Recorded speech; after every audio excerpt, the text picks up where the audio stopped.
మీ మోకాల నొప్పులకు ఎటువంటి సర్జరీ లేకుండా ఎపియాన్ పెయిన్ క్లినిక్ అందిస్తున్న అత్యాధునిక చికిత్స. Welcome to Suman TV. So జనరల్గా వాకింగ్, నడక, సో హెల్దీ నడక అంటే ఏంటి, ఏదైనా ప్రాబ్లం ఉంటే నడకలో తేడా ఎలా వస్తుంది, సో దీని గురించి పూర్తి వివరాలు తెలుసుకుందాం. మనతో పాటు ప్రముఖ న్యూరో సర్జన్ డాక్టర్ రంగనాథం గారు ఉన్నారు from Aster Prime hospital, Ameerpet. Doctor గారు నమస్తే అండి. అంటే జనరల్గా కూడా మనం నడుస్తాము, నడకలో ఒక్కొక్కసారి తేడా వస్తుంది. ఏది నార్మల్, ఏది అబ్నార్మల్, అది ఏమైనా ఇండికేట్ చేస్తుందా మనకు అనారోగ్య సమస్య ఉందని? పెద్ద ప్రాబ్లమా? డాక్టర్ దగ్గరికి వెళ్ళాల్సిన అవసరం ఉంటుందా? సరే, డాక్టర్ దగ్గరికి వెళ్ళాల్సిన అవసరం అనే తర్వాత మాట, కానీ నడక వల్ల తీరు తెన్ను చూసి దాన్ని బట్టి చాలా వరకు దానికి ఏదైనా ఇబ్బందులు ఉన్నాయని గుర్తించే అవకాశం ఉంది. ఇప్పుడు కాలు ఎవరో కుడుతూ ఉన్నారనుకోండి, దాని అర్థం ఏంటి? ఏదో నొప్పి ఉంది ఆ కాళ్ళలో. భగవంతుడు రెండు కాళ్ళు ఇచ్చాడు, కుడికాలే కానీ బాగుండి ఎడంకాలు కానీ కుడుతూ ఉన్నాడు, నొప్పి ఉంది అనుకోండి, ఆ కాళ్ళు ఏదో తేడా ఉంది. దానిలో ఆంగ్లంలో ఏమంటే యాంటైజెసిక్ గెయిట్ అంటారు. అంటే గెయిట్ అంటే మనం నడిచే తీరు తెన్ను నడక విధానం. ఎవరో ఒక మహాకవి ఏం రాశాడంటే, నడక ఆలోచనకి ఆరోగ్యానికి మంచి మార్గం అంట. అంటే నడుస్తున్నప్పుడు మంచి ఆలోచనలు కూడా వస్తుంటాయి, నడిచే విధానం అది.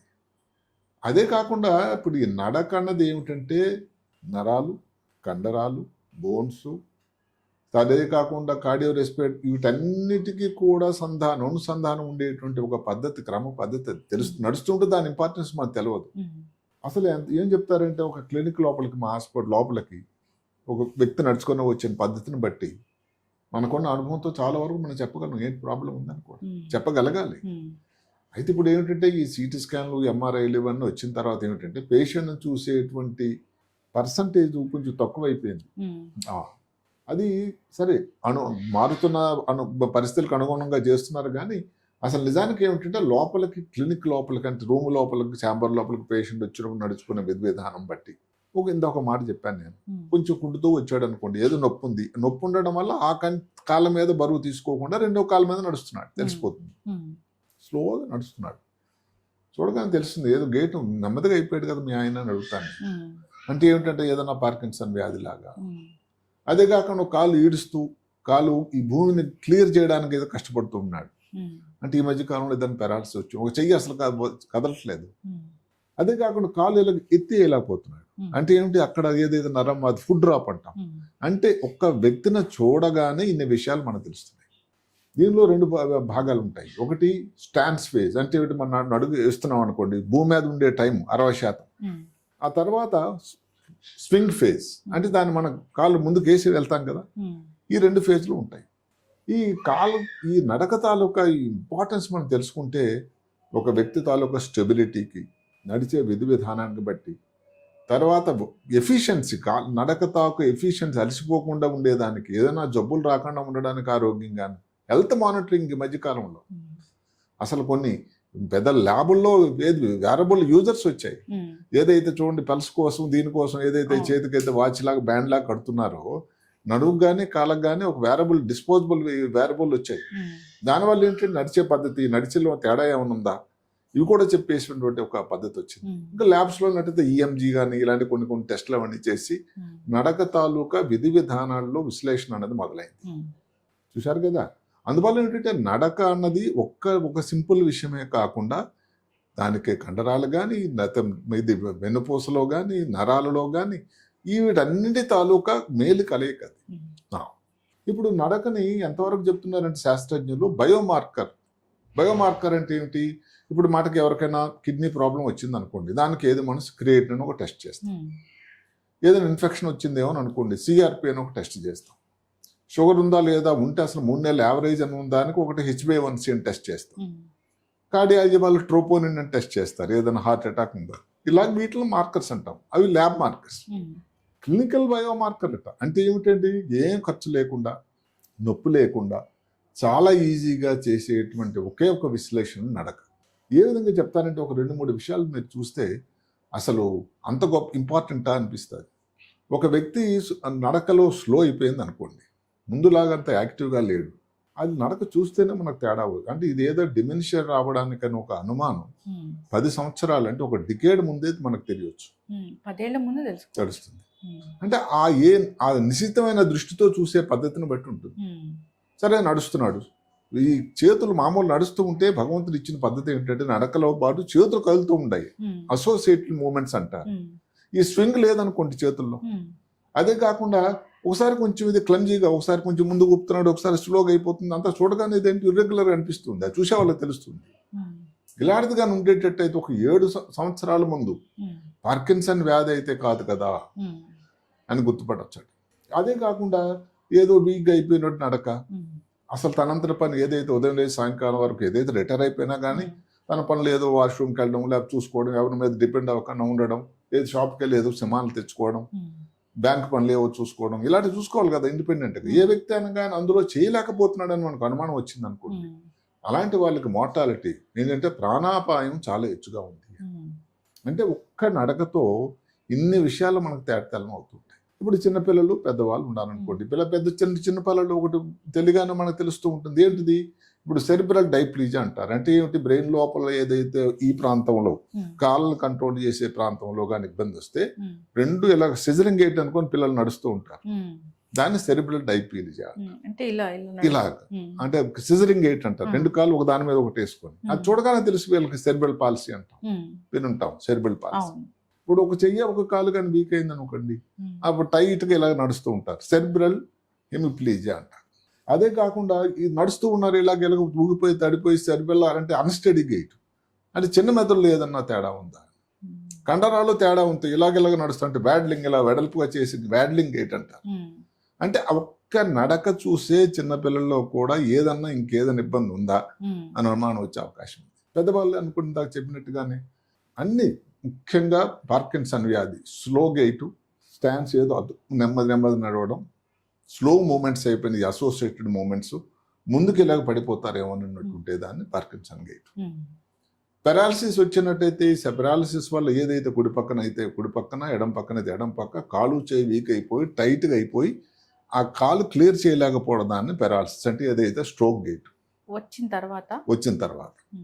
అదే కాక అంటే చూడగానే మన రూమ్ రాగానే దానికి డయాగ్నోస్ అయిపోతుంది. పెరాలసిస్ వచ్చే ముందే లక్షణాలు గేట్లో కూడా తేడా ఉన్నా కాడికి గుర్తుపట్టవచ్చు. మూడోది ఏమిటి? కాలు ఇలాగ తీసి ఇలాగ వేస్తున్నాడు అనుకోండి, అంటే దానికి కాలు పాదం ఏదైతే డార్సిఫ్లెక్షన్ మూమెంట్ ఉంటుందో ఆ మూమెంట్లో తేడా రావడం వల్ల నరాల్లో ఏదైనా వీక్నెస్ వల్ల ఏదైనా న్యూరోపతి కానీ లేకపోతే డిస్కులర్ డిజీజ్ ఉన్నా కానీ, నడుములో ఏదైనా యాక్సిడెంట్ ఏదైనా ఇబ్బంది ఉన్నా కూడా ఇలాంటి ఫుడ్ కూడా క్లియర్ చేయలేని పని. పాదం ఇలా తీసి ఇలా ఈ మూమెంట్ ఉండదు, అందువల్ల ఏంటంటే ఎత్తేయడం ఇలా ఉంటుంది, ఇలా అవదు ఇది. ఇంకొకటి ఈ సెరిబెల్లం చిన్న మెదడులాగా అంటే కోఆర్డినేషన్ ఇలాగ ఎదురైపోవడం, ఇది నడుస్తుంటేనే ఒక పక్క తూగిపోవడం, అన్స్టడీ గైట్, దీన్ని చిన్న మెదడు. అట్లా ఏ భాగంలో వచ్చిందని దాన్ని బట్టి కూడా ఈ గేట్ తాలూకు ముఖ్యత మనకు తెలుస్తుంది. గేట్ అన్నది చాలా సింపుల్ది, అసలు ఏమాత్రం ఖర్చు లేనిది, ఇన్ని విధానాలు మనకి చెప్పేటువంటి ఒక గొప్ప అబ్జర్వేషన్ అన్నమాట. అందుకని అసలు ఇంటి దగ్గర వాళ్ళే చెప్తారు, ఈ మధ్య నడక స్లో అయిపోయారండి మా ఆయన, లేకపోతే నడక ఏదో అసలు ముందు తనంత తాను అన్ని హడావుడిగా పనిచేసుకునేవాడు, ఈ మధ్యకాలంలో వెళ్ళలేకపోతున్నాడు, కాలు చేయి వీక్ అయిపోయింది, ఒక్క కాలు ఉక్క ఇచ్చే ముందు కుడికాలు ఏం ప్రాబ్లం లేదు. ఇవన్నిటి కూడా మనకు చూడగానే తెలుస్తాయి. ఇందాక చెప్పినట్టుగా కాళ్ళను నొప్పి ఉంటే ఒక పద్ధతి, పార్కిన్సన్ వ్యాధి అయితే ఒకటి పద్ధతి, పెరాలసిస్ వల్ల తర్వాత వచ్చే పద్ధతి, చిన్న మెదడులో వస్తే ఒక పద్ధతి, ఏదైనా నరాలలో వీక్నెస్ రావడం వల్ల పాదం ఫుడ్ డ్రాప్ అంటాం, చేయి తాలూకు ప్రాబ్లం వస్తే రిస్ట్ డ్రాప్ అంటాం, కాళ్ళలో వస్తే ఫుడ్ డ్రాప్ అంటాం. అంటే దానివల్ల కాలు లేవదు పాదం, ఈ ప్రాబ్లం ఉన్న వాళ్ళు ఇట్లా అంతే. ఈ మూమెంట్ బాగానే ఉంటుంది, ఈ లేవలేదు, ఎందుకంటే ఈ మూమెంట్కి సంబంధించినటువంటి నరం డ్యామేజ్ అవ్వడం వల్ల దాన్ని ఈ మూమెంట్ డార్సిఫ్లెక్షన్ అంటారు, దీన్ని ప్లాంటార్ ఫ్లెక్షన్ అంటారు. అది మూమెంట్ రావడం పోవడం లాగా నడకలో తేడా ఉంటుంది. అంటే మీరు చెప్పినట్టుగానే అంత మంచి బయోసెన్సార్, ఏమాత్రం ఖర్చు లేదు, ఏం ఇంజక్షన్ చేయలేదు. అయితే ఇప్పుడు ఇంకా దాని విశ్లేషణ కోసం దాకా చెప్పినట్టుగా సెన్సర్స్ వచ్చాయి, ల్యాబ్లో అనాలిసిస్ చేస్తున్నారు. మొత్తం మీద ఇంత బ్రహ్మాండమైనటువంటి అబ్జర్వేషన్ అనేది గేట్ అంటే నడక. అందువల్ల నడకను అబ్జర్వ్ చేస్తే వచ్చేటువంటి ఇన్ఫర్మేషన్ అంటే మీరు కండరాలకు సంబంధించింది కానీ, నరాలకు సంబంధించిన కానీ, బ్రెయిన్లో ఏదైనా తేడా ఉన్నది కానీ, వీటన్నిటిని చూడగానే మనకు తేడా వస్తుంది. బ్రెయిన్లో కూడా చిన్న మెదడు పెద్ద మెదడు ఇంకో గేట్ ఉంది, అది మ్యాగ్నెటిక్ గేట్. అంటే ఏంటండి, అసలు ఒక్కొక్క అడుగు వేస్తూ ఉంటారు, కాలు ఏదైనా ఫెవికాల్ పెట్టి కాలు అతికిపోయినాయి ఆ భూమికి అన్నంత అనుమానం వచ్చే గేట్, దాని పేరు మ్యాగ్నెటిక్ గేట్. అంటే అతుక్కుపోతుంది. అది ఎవరిలో వస్తుంది? బ్రెయిన్ లోపల ఎన్పిహెచ్ అండి, అంటే నార్మల్ ప్రెషర్ హైడ్రోకెఫలస్ అని ఒక మాట ఉంది. అంటే బ్రెయిన్ కాల గమనాన 60-70 సంవత్సరాలు, 60 కాదు 70 సంవత్సరాలు బ్రెయిన్ తాలూకా సైజ్ చిన్నగా అయిపోతుంది. దానిలో ఈ ఫ్రాంటల్ లోబ్స్ అనేవి బాగా డ్యామేజ్ అవుతాయి. బ్రెయిన్ లోపల వాటర్ కూడా ఎక్కువ వస్తుంది. దానివల్ల ఏంటంటే వాళ్ళు నడకలో తేడా వస్తుంది. నడకలో పెరాలసిస్ ఏ ఉండదు, అప్రాక్సిమేట్ నడక ఏదో గజిబిజి అయిపోతుంది, స్లో, అతికిపోయినట్టు. దీనిని మ్యాగ్నెటిక్ గేట్ అంటారు, స్టాండ్స్. ఇది చూడగానే తెలుస్తుంది ఇదేమన్నా కానీ ఫ్రంటల్ లోబ్స్లో అని. అంటే అనుభవం ఉన్న వాళ్ళు, రోజు చూసే వాళ్ళకి తెలుస్తుంది. చుట్టాలకు కూడా డెఫినెట్గా ఇది ఏదో గేట్లో తేడా ఉంది, నడక ముందులాగా లేదు. అది ఏమిటి అనుకుని ఎవరో విశ్లేషణ చేసే డాక్టర్కి వదిలేద్దాం. అంటే ఆ మాత్రం దానితో డాక్టర్ దగ్గర తీసుకెళ్తే ముందు జాగ్రత్తగానే డాక్టర్ గారు ఇది నార్మల్ కాదు అని దానికి సంబంధించినటువంటి పరీక్షలు చేయడం. ఇప్పుడు పార్కిన్సన్ వ్యాధి ఉందనుకోండి, దానికోసం ఎంఆర్ఐ లేదా పెట్ స్కాన్ చేస్తాం. పెరాలసిస్ వచ్చిందంటే ఏ భాగంలో వచ్చిందని చూడడానికి ఎంఆర్ఐ చేయాలి. ఈ హై స్టెప్పేజ్ గేట్ ఏదైతే మనం అనుకున్నామో నడుముకి ఎంఆర్ఐ చేయాలి. మామూలు ఎక్స్రే కానీ ఏదైనా చేస్తాం. ఇది ఒక ప్రీ సిమ్టమ్ లాగా అనుకో. ఇది ఒక ప్రీ సిమ్టమ్. అదే దాని అందుకే క్లినికల్ బయోమార్కర్ అంటే మామూలుగా టెస్టులు చేయకుండా చూసిన వెంబటే మన కంటి తాలూకా అబ్జర్వేషన్ తోనే వచ్చేటువంటి ఒక బయోమార్కర్. అంటే ఏది కాబోతుంది అనే ఒక వ్యాధి విశ్లేషణ చేసేటువంటి గొప్ప మార్గం ఇది. కాబట్టి నడక అన్నది, దాని విశ్లేషణ అనేది చాలా చాలా ముఖ్యమైన విషయం. నడకలో ఏదైనా తేడా వచ్చిన బట్టినే దాన్ని అర్థం చేసుకుని, ఇప్పుడు తల్లిదండ్రులు చెప్తారు నడుస్తాడు కానీ 2 కాళ్ళు ఇలా దూరం వేసి నడుస్తాడు అంటే కండరాలు ఏదో తేడా ఉండాలి. అసలు చూడగానే పిల్లలు 2 కాళ్ళు ఇలా లోపల దాని మీద ఒకటి వేస్తుంది, సిజరింగ్ గేట్ అంటారు. కత్తిరిక ఏదైతే 2 వైపులు ఉంటుందో దానిని సెరిబ్రల్ డైప్లీజియా అంటారు. దాన్ని సెరిబ్రల్ పాలసీ అంటే ఏమిటి? డెలివరీ టైంలోనే తల్లికి బ్రెయిన్ లోపలికి ఆక్సిజన్ సరిగ్గా మోతాదులు అందకపోతే వచ్చేటువంటి ఒక పద్ధతి. సరే చిన్న మెదడు అయితే మనం చెప్పేకున్నాం. అట్లా ఆ నడిచే పద్ధతిని బట్టి ఏ గైటు, ఏ మార్పు, ఏ నడకలో తేడా ఉంది అని. అందుకనే నడక అన్నది ఏంటంటే మనం వాడేటువంటి మన విధి పద్ధతి, తీరు, ఆ గమనం, వీటన్నిటిని గురించి చెప్పేది ఎందుకంటే అవేర్నెస్ ఉండాలి. డాక్టర్ గారు చాలా చక్కగా చెప్పారు. నడక కొద్దిగా తేడా అనిపించినా గమనించుకోవాలి. ఇది కొంచెం అబ్నార్మల్ గానే తెలుసుకోవాలి. నార్మల్గా నడుస్తున్నారంటే నడుస్తున్నారు, ఓకే. ఏదో కొంచెం ఒక అడుగు తేడా పడినా కానీ ఏదో మనకి బాగా ఫాస్ట్ గా నడుస్తున్నాడు ఒక వ్యక్తి ముందు. ఇప్పుడు వారి ఇంటి దగ్గర వ్యక్తులందరికీ పరిచితుడు. ఆయన వెళ్ళాడంటే 5 నిమిషాలు వెళ్ళి షాప్కి వెళ్ళి వచ్చేవాడండి. ఏదో స్లో అయిపోయాడు. వెళ్తున్నాడు కానీ చేతులు ఏదో ఇందులా కదలకలేదు. ఎందుకంటే అసోసియేట్ మూమెంట్స్ అంటాం. నార్మల్గా అందరికి కూడా భాగ్యవంతుడైనా పేదవాడైనా నడుస్తున్నప్పుడు కాలేలాగా కలుస్తున్నప్పుడు చేతుల్లో కూడా ఈ కాళ్ళకి అనుగుణంగా చేతులు కూడా కదులుతూ ఉంటాయి తెలియకుండానే. అసోసియేట్ మూమెంట్స్ అంటారు. అవి కానీ స్లో అయిపోయాను అనుకోండి. అదే కాకుండా ఒకసారి ముందుకెళ్ళడం, ఒకసారి గజిబిజిగా అయింది అనుకోండి, ఇదేదో కొంచెం తేడా ఉంది అని. దాని పార్కిన్సన్ వ్యాధిని మీరు ఎవరో డయాగ్నోస్ చేయకపోయినా డెఫినెట్గా ఇదేదో అలాంటి సంబంధమైంది ఇబ్బంది కానీ డాక్టర్ దగ్గరికి మీరు తీసుకెళ్ళినట్టయితే ఈ రోజుల్లో, ఎందుకంటే భారతదేశంలో 60-65 పైబడిన వ్యక్తులు చాలా ఎక్కువ మంది, 150 మిలియన్లు ఉన్నారట. అంటే ముందు భారతదేశం జనాభా కూడా తల నెరిసిపోయిన జనాభా ఎక్కువ కాబోతుంది. తల నెరిసిపోయిన జనాభా అంటే తెల్లగా అయిపోయింది, జుత్తు తెల్లగా అయిపోయింది అంటే 60-65 సంవత్సరాలు లైఫ్ స్పాన్ పెరుగుతుంది. లైఫ్ స్పాన్ పెరుగుతుంది.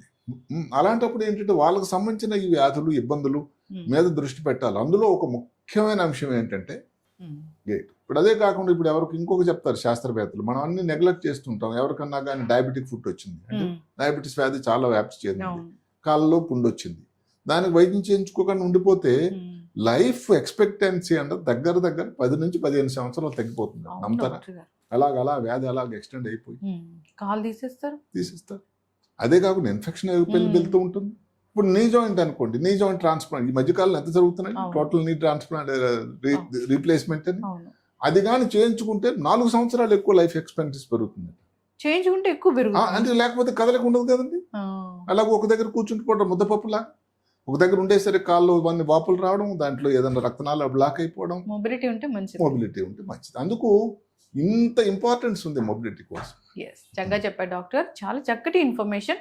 నడక నార్మల్ గా ఉంటే నార్మల్ గా ఉన్నట్లే, కొంచెం తేడా ఉన్నా, ఏ మాత్రం తేడా వచ్చినా పిల్లల్లో గానీ పెద్దవాళ్ళలో గానీ మనం అబ్జర్వ్ చేసుకోవాలి. ఎలా నడుస్తున్నాము, ఇప్పుడు ఏమైనా తేడా వచ్చిందా అంటే మనము డయాగ్నోస్ చేసుకొని ఏదో చాట్ జీపీటీలో గూగుల్లో అవసరం లేదు. ఒక డాక్టర్ దగ్గరికి వెళ్తే అసలు ఏం తేడా ఏంటి, అసలు మా టీచర్ చెప్పినట్టుగానే వాళ్ళ అబ్జర్వేషన్ చేసే మేము మామూలుగా అక్కడ శాస్త్రం చదువుకున్నప్పుడు రోజుల్లో 82 ఆ ప్రాంతంలో ఫస్ట్ మేము ఎవరితో మాట్లాడేమన్నది రాయాలి. Informant wife. ఇప్పుడు అంటే ఏంటి, ఎవరు మనకు హిస్టరీ అంటాం, హిస్టరీ ఇచ్చేది ఎవరు. ఇప్పుడు మనకి ఆ వ్యక్తితో కొడుకు లేడండి, ఎక్కడో దూరం ఉద్యోగం చేసుకుంటున్నాడు, అతనికి ఏం జరుగుతున్నదో ఎప్పటి నుంచి మార్పు వచ్చిందో ఆయన ఏం చెప్పగలటండి? కాదు. కాబట్టి ఆ హస్బెండ్కి ఇబ్బంది, భర్తకు వస్తే ప్రాబ్లం భార్య చెప్పగలిగినంత బాగా ఎవరు చెప్పలేరు. భార్యకి ప్రాబ్లం వస్తే భర్త ముందు మాదిరి లేదండి, ఆయనలో అమ్మాయిలో ఏదో వంటింట్లో మర్చిపోతుంది. అలాగే ఇన్ఫర్మేషన్ ఇచ్చిన దాన్ని బట్టి, హిస్టరీని బట్టే చాలా వరకు డయాగ్నోస్ చేయాలని చెప్పేవాళ్ళు. 70% డయాగ్నోస్ చేయాలి, టెస్టులను బట్టి కాదు. అంతే. టెస్టులు అనేది కొంతవరకు యాడ్ చేస్తూ ఉంటాయి. టెస్టుల తాలూకా ముఖ్యతలు ఏదైనా తీసిపడేయడం కాదు. ఇప్పుడు ఈ రోజుల్లో ఏంటంటే టెస్టుల మీదే మొదటిసారిగా ముఖ్యంగా ఆధారపడే రోజులు వచ్చి ఈ పేషెంట్లతో మాట్లాడడం, చూడడం, ఆ విధి విధానాలను గమనించడం అనేది కొంచెం మరుగుపడిపోతూ ఉంది. వెల్ ఎక్స్పీరియన్స్ డాక్టర్ అయితే నిజంగా నేను మాట్లాడుతుంటేనే వాళ్ళకి తెలిసిపోతుంది అసలు ఏంటి అనేది. అందువల్ల అది అబ్జర్వేషన్ అనేది చాలా ముఖ్యం. ఒకవేళ ముందు ఇది లేకపోయినా ఇప్పుడు ఏదైతే ఫాస్ట్ అని వచ్చింది, ఏది ఎవరికైనా పారాలిసిస్ వచ్చిందంటే ముఖంలో కానీ ఏదైనా తేడా, మూతి వంకర అయినా కానీ, చెయ్యి వీక్ అయిపోయినా కానీ, మాటలో తేడా వచ్చినట్టు, ఇలాగే ఈ నడకలో చాలా తేడా వచ్చిందంటే మీరు డెఫినెట్గా ఆ సింపుల్ అబ్జర్వేషన్ మేము చెప్పిన ఆ 4-5 పద్ధతులు కానీ ఆలోచిస్తే ముందు మాదిరి లేడని మీరు డాక్టర్కి చెప్పగలిగితే ఒక పెద్ద డయాగ్నోస్ మీరే చేసినట్టు. చక్కటి ఇన్ఫర్మేషన్ డాక్టర్ గారు. నడకకి బ్రెయిన్ కి సంబంధం ఉందా? నడకలో తేడా వస్తే ఏదైనా అనారోగ్య సమస్య, స్పైనల్ కార్డ్ కానీ, నరాలు కానీ, ఎక్కడన్నా ప్రాబ్లం వస్తుందా, కండరాలు కానీ. అవును, నడకలో తేడా వస్తే ఏదైనా అనారోగ్య సమస్యను ఇండికేట్ చేస్తుందా అంటే చేస్తుంది. తప్పకుండా. జనరల్ గా అందరికి అవేర్నెస్ ఉండాలి దీని గురించి. ఇంకా మాట పెట్టుకుంటే దీనిని క్లినికల్ బయోమార్కర్ అంటే ఏమాత్రం ఖర్చు లేకుండా మీరే డాక్టరే తొందరగా అబ్జర్వ్ చేసి, ఏదైతే బ్లడ్ టెస్ట్లు మామూలుగా కోవిడ్ టైంలో ఏదో చేసాం, ఒకటి డీడైమర్ లాగా, లేకపోతే జ్వరం ఏదో వచ్చినట్టు సిఆర్పి చేస్తాం, లేకపోతే కిడ్నీ ప్రాబ్లం అంటే క్రియేటిన్ అని, షుగర్ ఎక్కువ ప్రాబ్లం 3 నెలల నుంచి యావరేజ్ అంటే HbA1c లాగే నడక అలాంటి గొప్ప అబ్జర్వేటర్. చక్కటి ఇన్ఫర్మేషన్ డాక్టర్ గారు. అందరు గమనించుకోవాలి, అవేర్నెస్ ఉండాలి. కొంచెం తేడా కనిపించిన డాక్టర్ సంప్రదిస్తే మంచిది. చాలా చక్కటి ఇన్ఫర్మేషన్ ఫాలో అవ్వాలి. ధన్యవాదాలు. నమస్కారం.